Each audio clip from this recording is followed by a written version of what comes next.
There was a day that I became wealthy. I'll tell you the day, I know that day I was rich. I was broke, I was pissed, I was angry at everybody else but who? Myself. But really underneath it, I was mad at myself. I just couldn't beat myself up anymore, so I was pissed. And I had a friend that I loaned money to when I had barely enough, and I knew he needed it, and I gave him $1,200, and I'm here not able to eat. I'm down to like $25, $26, and I'm saying to him, calling him, and he's not returning my call, and I just need some money, and he's ignoring me. I didn't ignore him then, so I'm pissed. I'm frustrated. In the midst of all this, I'm also pragmatic. I got 25 and change, call it $26. What the hell am I gonna do? I don't have any plans for economics. I got overhead that's crazy. I'm living in this little tiny apartment, 400 square feet in Venice, California. So I thought, okay, when I was totally broke early on when I was 17, I used to save my money up and go to the smorgasbord and load up for Christmas, load up for the week. So I said, I was in Venice, I'm gonna go over to Marina del Rey, where all the yachts are, and there's a place there called El Torito, and I'm gonna go, they have an all-you-can-eat smorgasbord, I'm gonna load up for the winter. I'm gonna get there. So I didn't drive there, because I wasn't gonna spend the gas to get there, plus I needed to walk, so I walked there. And I go in, I'm not dressed really great, but it's Marina del Rey, it's okay, and I got a place right by the window, and I can see these yachts going by, and I'm dreaming of what life could be like, and I'm starting to let go of my anger, and I'm starting to focus on what I want instead of what I don't want. How many followers say I? And that shifted me just a bit. And now I'm eating, which shifted me a lot. And I got this giant plate stacked up. And I don't know what the amount was. It was like, whatever it was, $6.95, $7.95, right? So I'm gonna do this. I could probably do this 3 or 4 times, right? Somewhere in that range. As I'm finishing my meal, this little boy comes in, dressed in a little suit. And I honestly don't know how old he'd be, probably in the 3rd grade, so maybe 8 years old, 9 years old, something like that. And he was so adorable. And he opened the door for his mother. And his mother was an attractive lady. And he came over and he pulled out the seat for her and she sat down. And she was a pretty lady, but as pretty as she was, I was totally obsessed by this boy. He had presence at 7 or 8 years old. And it moved me. I don't know why, it moved me. And I thought, this kid is like pure.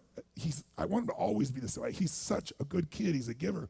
So I got up and I paid for the meal, and whatever it was, $6, $7. So now I've got whatever left, $17, $18, $19. And I walk up to this little boy, and I said, excuse me. And I said, I just want to acknowledge you for being such an extraordinary gentleman. I said, I saw the way you treated your lady, how you opened the door, how you pulled the chair out. I said, that's class. I said, my name's Tony, what's yours? I don't honestly remember his name, Charlie or something. And he looked up at me and I said, Charlie? I said, that's amazing, taking your date out for a lunch like this. He goes, well, actually, she's my mom. And I said, that's even more cool. And he said, oh, but I'm not taking her to lunch because I think he said he was 8. I said, oh, yes, you are. I had no plan for this. I just reached in my pocket. I took all the money I had left, $17, $18, $19, and I put it on the table. I said, you're taking her to lunch. He looked up at me and he goes, I can't take that. I said, sure you can. He said, why? Because I'm bigger than you are. And he smiled real big, and I didn't even look at his mom. I just turned and walked away.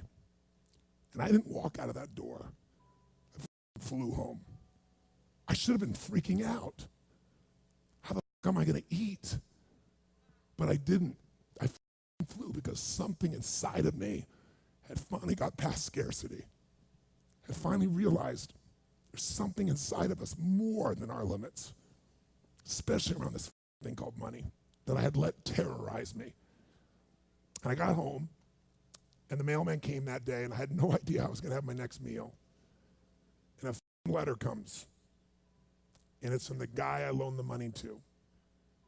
Handwritten notes saying, I've been avoiding you, it's wrong, I'm so sorry, you were there when I needed you. Here's what I owe you plus a little bit more. And the $1,200 was there, plus another $100 for the time that I had to take care of it. And for me, $1,300, that was enough to run my show for a month or 2. And I cried, and then I decided, what does this mean? And I thought, this means that whenever you give, it's always going to come back, so you don't have to ever think about that shit again. Just give. And the rewards will be greater than you can ever imagine. I don't know if that's coincidence, but I decided to believe that day was a blessing when I became rich. And I can tell you honestly, I've had tough days in my life, economically, emotionally, like all of us. But I've never gone back to that scarcity. I never will.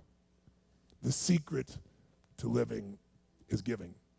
Do it when you don't have it, and I promise you, scarcity will leave your life.